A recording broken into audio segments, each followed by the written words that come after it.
apologize to Honorable Governor that please allow me to speak in Marathi.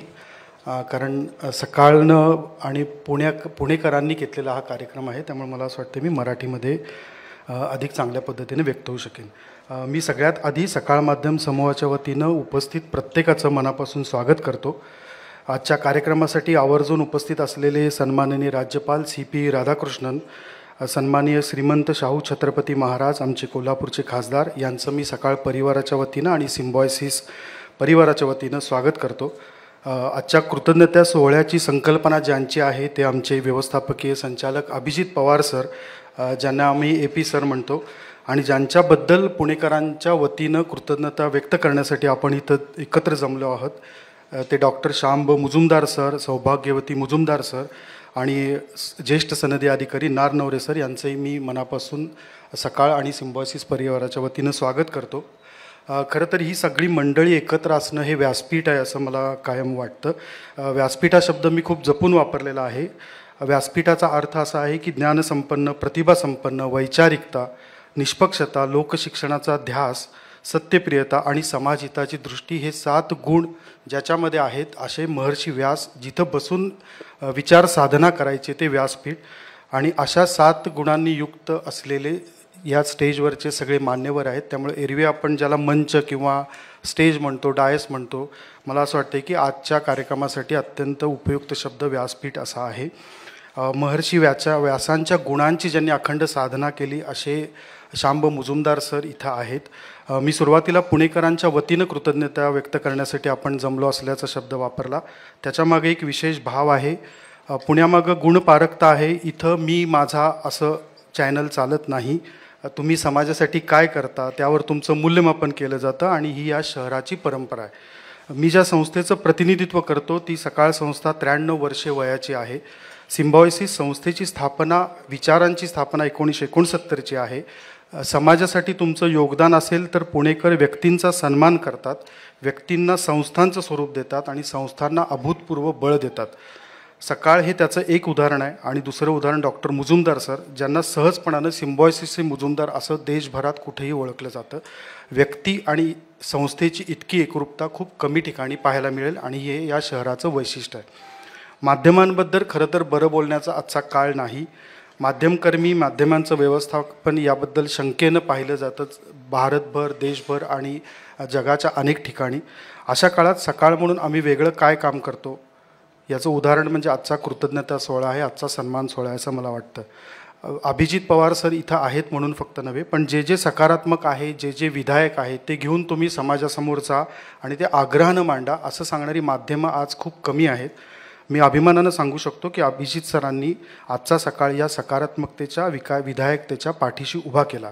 सज्जनांचं व्यासपीठ उभं करण्यासाठी सकाळ ठामपणानं चालतो आहे. सकाळ समूहातला प्रत्येक घटक या विचारानं चालतो आहे आणि समाजही त्याला आता सहर्ष प्रतिसाद देतो आहे. सकाळ परिवार आज 12.5 कोटी वाचक, प्रेक्षक, डिजिटल युजर्सपर्यंत पोचतो आहे आणि हा सकारात्मक विचार सतत जागा ठेवतो आहे. आजचा सोहळा याच विचारांचा, याच भूमिकेचा एक भाग आहे. मुजुमदार सरांच्या कार्यकर्तृत्वाबद्दल सकाळ परिवारानं राज्यातल्या लाखो वाचकांसाठी ज्ञानपर्व नावानं गौरव विशेषांक प्रकाशित केलेला आहे, ज्याची एक कॉपी आपल्याला आज मिळेल आणि उद्या महाराष्ट्रातल्या लाखो वाचकांपर्यंत हा अंक पोचेल. मुजुमदार सरांच्या कर्तृत्वाला पर्व हाच शब्द योग्य आहे असं आमचं मत आहे. कोल्हापूर जिल्ह्यातल्या गडिंग्लज तालुक्यातल्या हरळी गावात 31 जुलै 1935 रोजी मुजुमदार सरांचा जन्म झाला. त्यांचे वडील वकील होते. सामाजिक कार्याचा वसा मुजुमदार सरांना वडिलांकडून मिळाला आहे. कोल्हापूरच्या प्रसिद्ध राजाराम कॉलेजमधून BSc झालेले मुजुमदार सर तेव्हाच्या पुणे विद्यापीठात वनस्पतीशास्त्रात पदव्युत्तर पदवी परीक्षेत पहिले आले, ज्याला गोल्ड मेडलिस्ट हा शब्द आता सरसकट वापरला जातो. पुढं PhD रयत शिक्षण संस्थेत प्राध्यापकी आणि त्यानंतर 20 वर्ष फर्ग्युसन महाविद्यालयात प्राध्यापक राहिलेले मुजुमदार सर आजही तितकेच विद्यार्थीप्रिय आहेत. सिम्बॉयसिसच्या संकल्पनेचा जन्म 1969चा हा विद्यार्थी प्रियतेतून झाला. सकाळमध्ये 2001मध्ये मुजुमदार सर लिहितात, आचार्य अत्रेंच्या दुपारचे फूल कवितेत दुपारी हे एका फुलझाडाचं नाव आहे. ऐन दुपारी फुलली ही छान दुपारी अशी कवितेची सुरुवातीची ओळ आहे. दुपारी फुलाप्रमाणे ऐन दुपारी सिम्बॉयसिसची संकल्पना जन्माला आली असं मुजुमदार सर सकाळमधल्या लेखात लिहितात. सिम्बॉयसिसच्या जन्मकथेत मुजुमदार सर मॉरिशस एका विद्यार्थ्याबद्दल नेहमी सांगतात. आपण जी आत्ता फिल्म बघितली त्या फिल्ममध्ये सुद्धा तो उल्लेख येतो. अनेकांना हे माहिती नसेल की 1969ला सरांच्या मनात सिम्बॉयसिस जन्माला ज्याच्यामुळं आलं तो सखाराम नावाचा विद्यार्थी सरांना 32 वर्षानंतर 2000 साली पुन्हा भेटला. त्यावेळी तो यशस्वी उद्योजक होता. सरांच्या गळ्यात पडून रडला की तुम्ही मला त्या काळामध्ये मदत केली आणि त्याच सखारामनं स्वतःच्या मुलीला सिम्बॉयसिसमध्येच प्रवेश घ्यायला लावला 2003 साली. विद्यार्थ्यांची वेदना स्वतःची वेदना समजून त्यावर मार्ग काढण्यासाठी सिम्बॉयसिससारखी संस्था स्थापन करण्याचं आणि विद्यार्थ्यांच्या एकामागोमाग एक पिढ्या तयार करणाऱ्या शिक्षकावर इतकं प्रेम करायचं असं उदाहरण आत्ता या क्षणी तरी महाराष्ट्रात आणि भारतात दुसरं सापडणार नाही. सरांच्या साठीनिमित्त 31 जुलै 1995ला सरांची नारळ तुला करण्यात आली होती. धान्य तुला सुद्धा त्या दिवशी केली गेली होती आणि 3 फूट उंचीचं मानपत्र त्यांना दिलं गेलं होतं. त्याआधीची 2-3 वर्ष सरांसाठी खडतर होती. ज्यांना सिम्बॉयसिसची वाटचाल माहिती आहे त्यांना 1992 ते 1995 या काळातला सिम्बॉयसिसमधला सरांचा संघर्ष माहिती आहे. पण याच काळामध्ये सरांचं कर्तृत्व अधिक लखलखीतपणानं समोर आलं. विद्यार्थी आणि शिक्षक मुजुमदार सरांच्या पाठीशी उभे राहिले.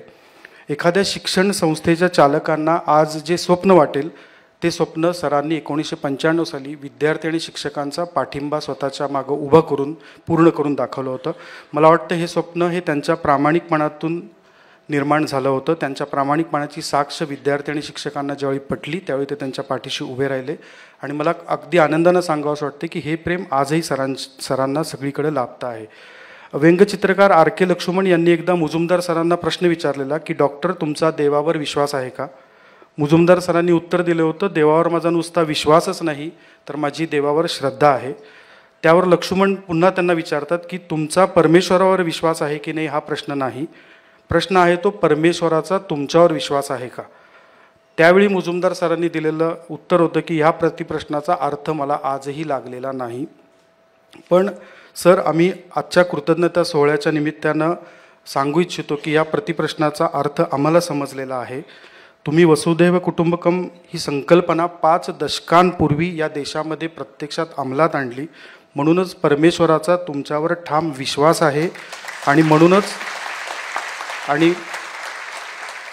म्हणूनच परमेश्वर तुमच्याकडून अखंड ज्ञानयज्ञ करून घेतो आहे. हा ज्ञानयज्ञ शतायुषी होवो ही प्रार्थना करून मी माझं प्रास्ताविक संपवतो. धन्यवाद. देश विदेशातील प्रत्येक घडामोडींचे लाईव्ह अपडेट मिळवण्यासाठी आता साम टीव्हीच्या सर्व सोशल मीडिया प्लॅटफॉर्मला लाईक, फॉलो आणि सबस्क्राईब करा. तसंच सर्व नोटिफिकेशनसाठी बेल आयकॉन प्रेस करायला विसरू नका.